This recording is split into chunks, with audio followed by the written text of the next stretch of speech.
Hi, Assalamualaikum. I am Adham MAZLAN. I'm from BA1145A, and today I will discuss about Malaysian economy for final year project. So let's check it out. Growth rate of GDP per year expressed as a percentage in nominal, which is market local currency. Since the number of confirmed instances of COVID-19 infection spiked in the fourth quarter of 2020, Malaysia's GDP fell by 3.4%, bringing the full year performance to negative 5.6%. A 10.09% drop from 2019, all because of worldwide restriction and border closures. In the fourth quarter of 2020, manufacturing led the economy to grow while service, plantation, good mining all shrank.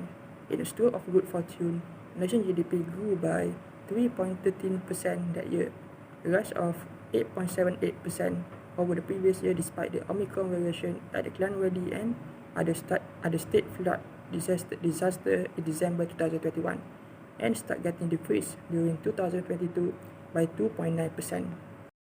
Gross national income is the total amount of money that a country makes from its residents and businesses, whether they are in country or somewhere else. We also add subsidies and taxes from foreign sources. National economy grew by 0.7% in the first quarter of 2020, with 359.544 billion in the increasingly challenging global economic and trade environment. Due to the COVID-19 pandemic, however, the mining, construction, and agriculture sectors recorded negative growth, resulting in a decrease of 289.2 billion in the third quarter. National gross domestic product (GDP) in the fourth quarter of 2021 recovered 3.6% with 329.4 billion, in line with the solid export and import growth in this quarter.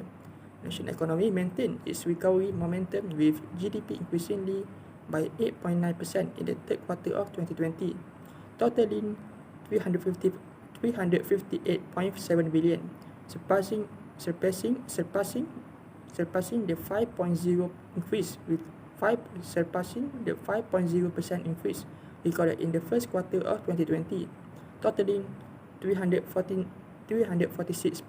billion, and outperforming the economic performance of other developed and regional nations.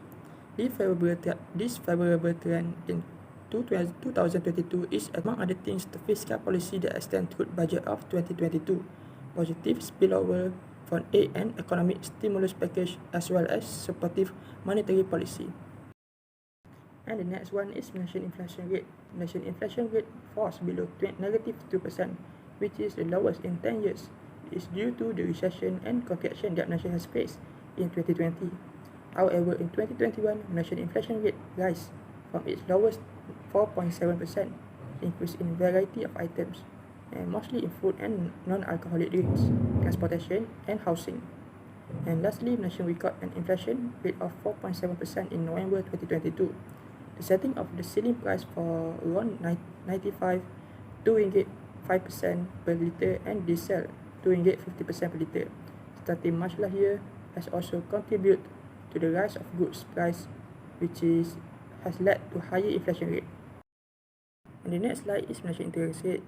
Malaysian interest rate is steady throughout 2018 and 2019, with just a difference of 0.25 from the highest point to the lowest. However, in 2020, there was sizable decrease in interest rate due to virus outbreak of COVID-19. In the middle of the year, Malaysian interest rate hit record low of 1.75%.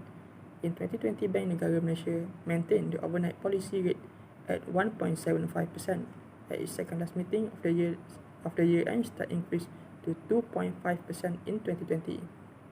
And the last one is Malaysian import and export. Gross import in 2019 are projected to expand by 16.5% in 2021, supported by import of intermediate, capital and consumption goods due to recovery in economic sectors, particularly in manufacturing and services. And Malaysian export value grew 70.6% to a record of high 1.2 billion in 2021 from a year earlier, as the country's December figure expanded by 29.2% due to 123.8 billion, led by the sale of the electrical and electronic product to major importers like China, US and Singapore. And that's all from me. Thank you.